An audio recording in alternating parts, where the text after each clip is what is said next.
बच्चों, आज हम चैप्टर देखेंगे मैथ के। ठीक है,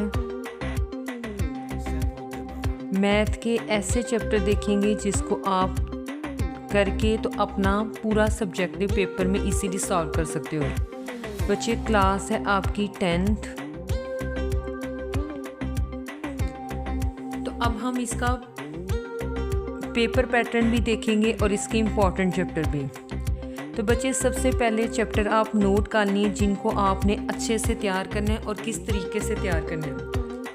जैसे फॉर एग्जांपल अगर हम देखते हैं तो चैप्टर नंबर 1 + 2 + 5 एंड 6। बच्चे, इन चैप्टर को आपने तीनों तरह से तैयार करना है, एज लाइक MCQ के लिए भी, शॉर्ट के लिए भी। ठीक है, शॉर्ट क्वेश्चन भी इनके सारे करने हैं और नेक्स्ट आपने इनको लॉन्ग के लिए भी तैयार करने हैं।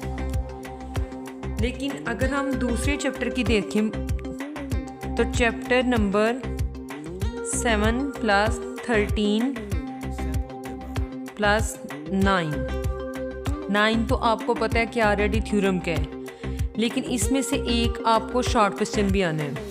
सो दैट्स वाई कि इन चैप्टर को आपने शॉर्ट के लिए, ठीक है, और MCQ के लिए तैयार करना है। 9 चैप्टर के भी अभी फ़िलहाल शॉर्ट के लिए और MCQ के लिए। अब बच्चे, मैं ऐसा क्यों कह रही हूँ, जैसे पेपर में देखें तो क्वेश्चन नंबर 1 आपको पता है कि MCQ आता है। क्वेश्चन नंबर 2 की तरफ मूव करते हैं तो क्वेश्चन नंबर 2 के लिए आपने, अब मैं जो चैप्टर बताऊँगी आपको इन्हीं चैप्टर में से देखना है, तो आपके इजीली तौर पर सारे के सारे शॉर्ट सॉल्व होते जाएंगे।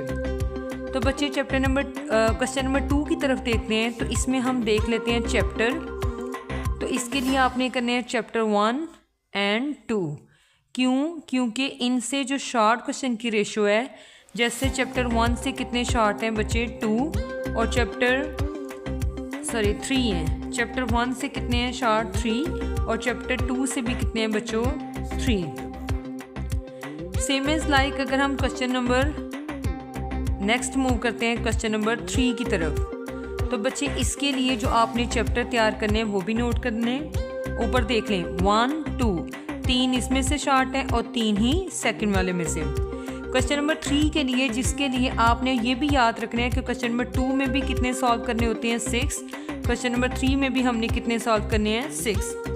तो बच्चे, क्वेश्चन नंबर 3 के लिए जो आपने चैप्टर करने हैं वो करने हैं चैप्टर नंबर 5 एंड +6। क्योंकि 5 में से आपको कितने शॉर्ट आ रहे हैं बच्चों, 4, और 6 चैप्टर में से आपको कितने शॉर्ट आ रहे हैं, 3। नेक्स्ट मूव करते हैं क्वेश्चन नंबर 4 की तरफ। तो बच्चे, क्वेश्चन नंबर 4 के लिए भी आपने कौन से चैप्टर तैयार करने हैं देख लेते हैं।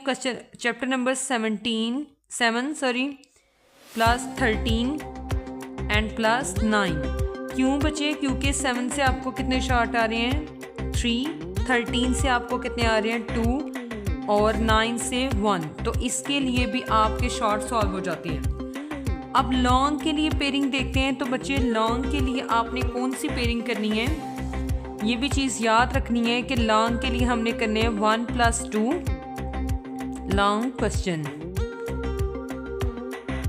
ठीक है, तो लॉन्ग क्वेश्चन के लिए बच्चे एक हमने करनी है 1 + 2, दूसरी पेयरिंग करनी है 5 + 6, और थर्ड पेयरिंग आपकी चॉइस है। वैसे मैं आपको यही कहूँगी कि आप चैप्टर नंबर 9 के जो है ना वो थ्योरम तैयार करें। ठीक है, वैसे चॉइस है कि चाहे 9 की कर लें या 12 की कर लें।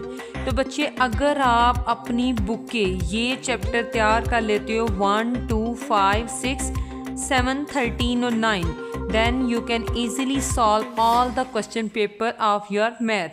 तो आपका जो मैथ का पेपर है उसके सारे के सारे क्वेश्चन सॉल्व हो सकते हैं सब्जेक्टिव के बच्चे, अगर आप इन चैप्टर को इस तरह से तैयार कर लेते हो। अब देख लें, जैसे 1 और 2 शॉर्ट के लिए भी है और लॉन्ग के लिए भी है, तो ये 1 और 2।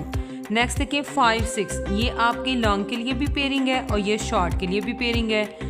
7, 13 और 9 ये बच्चों आपके थर्ड पेयर के शॉर्ट के लिए है। ठीक है, और चैप्टर नंबर 9 आपको पता है कि 9 और 12 होता है जो कि थ्योरम के लिए। इसके लिए आपके पास चॉइस है, अगर आपको चैप्टर नंबर 9 के ईजी लगते हैं तो आप उसके थ्योरम कर लें, अगर इसके मुश्किल लगते हैं तो आप चैप्टर नंबर 12 के कर लें। ओके बच्चों, अल्लाह हाफिज़।